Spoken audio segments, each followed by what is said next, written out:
To what extent has the American African Growth and Opportunity Act goal been achieved? Kindly subscribe to our channel.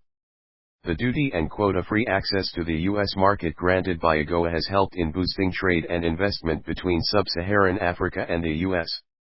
Many of the qualifying African countries have recorded specific successes in goods exported under AGOA to the U.S.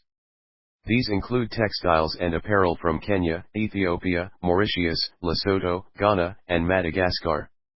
In Kenya, for instance, the apparel-dominated AGOA sales have grown from $55 million in 2001 to $603 million in 2022, accounting for 67.6% of the country's total exports to the U.S. South Africa has sub-Saharan Africa's most diversified export list. The value of its automotive sales to the U.S. has increased by 447.3% between 2001 and 2022 under AGOA.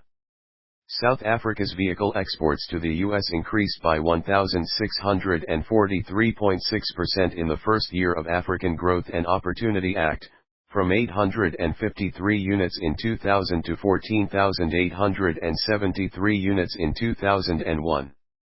Other country-specific successes include Ghana, where non-oil products like plant roots, textiles, and travel goods are accessing the U.S. market under African Growth and Opportunity Act. Ghana's exports to the U.S. grew from $206 million in 2000 to $2.76 billion in 2022, though only 26% of this trade was under AGOA. The African Growth and Opportunity Act window has also lifted chocolate and basket weaving materials from Mauritius, buckwheat, travel goods, and musical instruments from Mali, suspended in 2022, Mozambique's sugar, nuts, and tobacco, and Togo's wheat, legumes, and fruit juices. Kindly subscribe to our channel. Perhaps Ethiopia, which was suspended from AGOA in January 2022, best exemplifies the impact of the trade window on Africa's industrialization. According to the World Bank, Ethiopia has attracted the world's attention with its ambitious industrialization plans, particularly through its industrial parks. The industrial parks, which mainly produce textiles and garments, have thrived on the duty-free and quota-free access to the U.S. market. In less than a decade, Ethiopia's industrial parks created 90,000 direct jobs, predominantly for women aged 18 to 25 years. Employment of this group is typically associated with a range of positive societal and economic spillovers.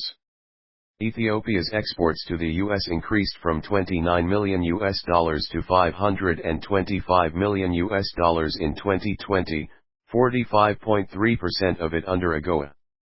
Textile and garment exports that up to 2014 accounted for just 10% of the trade grew steadily to 69% over the period. The industrial parks attracted 66 foreign firms investing about $740 million since 2014/15, with AGOA as the major driver of the sector's investment and growth of its jobs and export earnings. What's been the impact of African Growth and Opportunity Act on Africa's exports? Between 2017 and 2020, the U.S. became the third largest destination for Africa's industrial products after the European Union and intra-African trade. AGOA is part of the reason for this.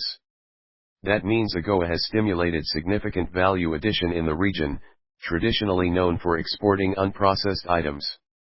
The positive impact on value chains explains why African countries such as Kenya, Lesotho, and Mauritius have put so much diplomatic capital, and on occasion lobbying funding, into articulating a continuing case for AGOA's renewal. The African countries have exploited the window to sell their manufactured goods to the U.S. This is the kind of trade that really matters for Africa's goal of economic transformation through manufacturing, industrialization, and value addition. By comparison, during the 2017 to 2020 period, 87% of Africa's exports to China were fuels, ores and metals. What kind of agreement are the US and Kenya negotiating? The US and Kenya are not negotiating a bilateral free trade area agreement as is commonly misunderstood. What they are negotiating is a strategic trade and investment partnership which cannot be described as a free trade agreement as it does not include new market access arrangements. The main goal of the partnership is to increase investment and to promote inclusive economic growth. It is meant to benefit workers, consumers, and businesses, including small ones. Its other aim is to support African regional economic integration. Given the prevailing global economic disparities, if African countries are to develop, they need trade concessions like AGOA, not bilateral reciprocal free trade agreements. Kindly subscribe to our channel.